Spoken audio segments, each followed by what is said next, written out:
What's it, everybody? Y'all didn't know it is the big boss how boss dog cake poke through the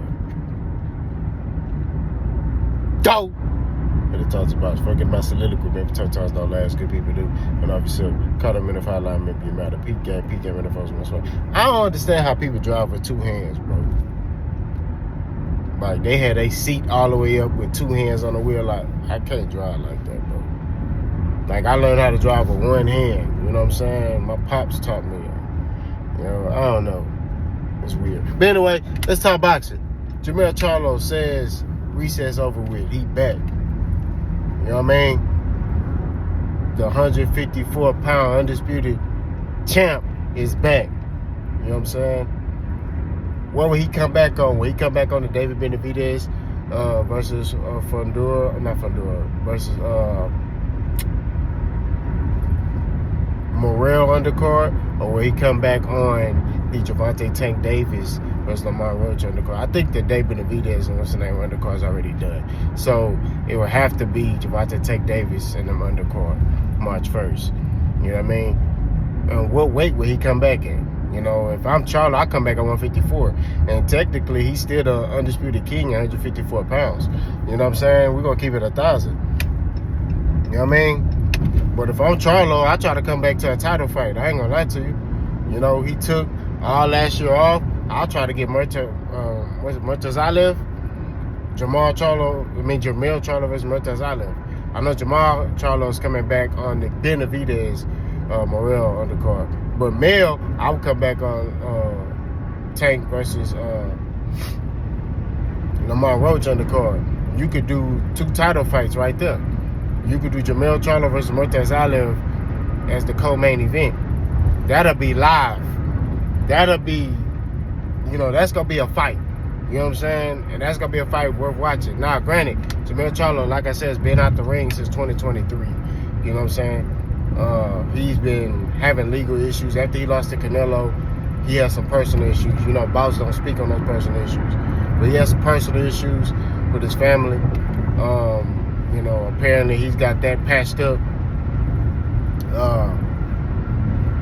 But now he's coming back. You know what I'm saying? We shall see. You know what I'm saying? Well, I mean, and they opening another Charlo boxing gym. I don't know where it's going to be at. I think it's going to be out here close by their house. You know, because one Charlo live, you know, in Fort Bend somewhere, and the other one live on the east side of Fort Bend, close to me. So I think they're going to build their Charlo Boxing Academy close to where I stay, on the east side of Fort Bend. You know what I'm saying? So we shall see, you know, talking about what,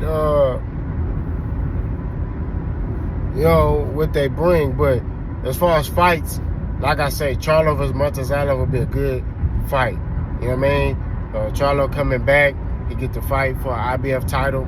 You know what I'm saying? And you know, get his belts back basically. You know what I'm saying? And that can schedule that Terrence Crawford, you know, fight, because Terrence Crawford don't want to fight Jermell Charlo no more. He feels like, oh man, you quit real easy. You know what I'm saying? I would love to see Terrence Crawford versus Jermell Charlo. That'd be a fire fight right there. The press conference is gonna be live. You know what I'm saying? I still think Jermell Charlo will spark Terrence Crawford.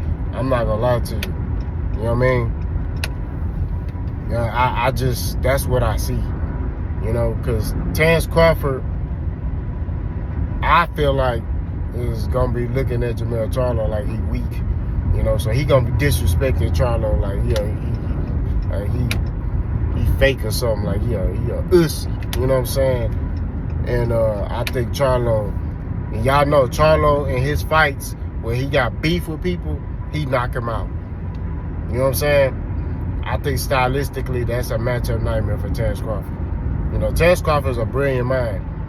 And I think if Terrence Crawford is able to box Charlo, like I told you in the past, he boxed Charlo, he could outbox him for 12 rounds.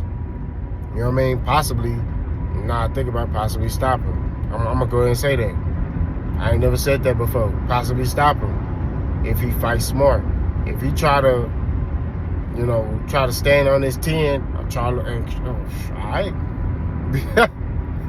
I'll tell him, if he try to stand on his team with that man, I promise you Charlo gonna blitz him. But like I said before, how I see the fight going, it's gonna be where Crawford gonna be comfortably up on the cards, and then boom, Jermell Charlo does it again. It's gonna be one of them type of moments. You know what I'm talking about? Like, we just keeping it a thief. You know what I'm saying? So that's what I see, you know, when it pertains to that matchup. You know what I'm talking about? But, you know, that's down the line. You know what I'm saying? I think Crawford right now, his focus is only on getting a Canelo fight. You know what I'm saying? Which, you know, somebody, I saw on Instagram, somebody was like, oh, the fight is done. You know, Canelo don't know nothing about this so-called fight. They asked Canelo about that. Canelo was like, I don't. He said, I ain't even talked boxing with anybody.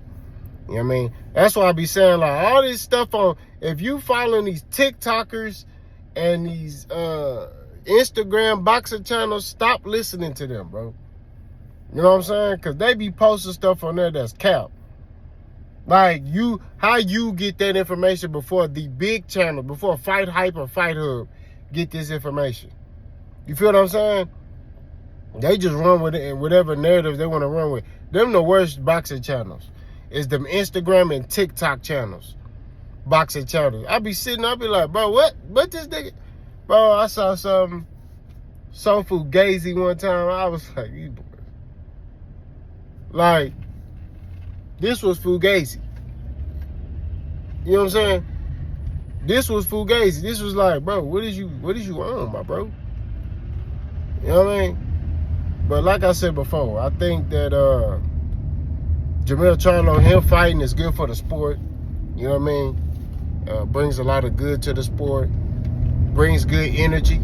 You know what I'm saying? And it's going to be hard to get somebody else to bring that same type of energy to the sport. I ain't going to lie to you. Because Charlo come with it. Nah, he ain't come with it in the Canelo fight. He was real humble, peaceful. I ain't like that. You know what I mean? I kind of wanted him to be turned up a little bit. You know, just a little bit. You know, just a little bit. You know?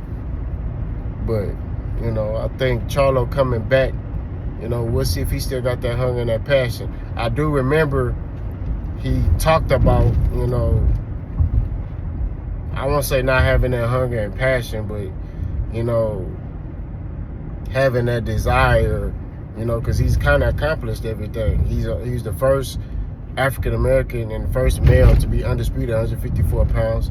You know what I mean? He went back, and any fight that people felt like he lost or he did lose, he went back and fought him. Devin Haney, you need to learn that. But he went back and fought him, and he knocked them out. There was no like, oh, he came back and it was a close fight. No, he knocked them out. Like, he let it be known, like, I'm going to knock this boy out. You feel what I'm saying? Stretched him, body bag, toe tag. You know what I'm talking about? So, I think that Jermell Charlo coming back is good for the sport. But y'all let me know what y'all think. Let's go.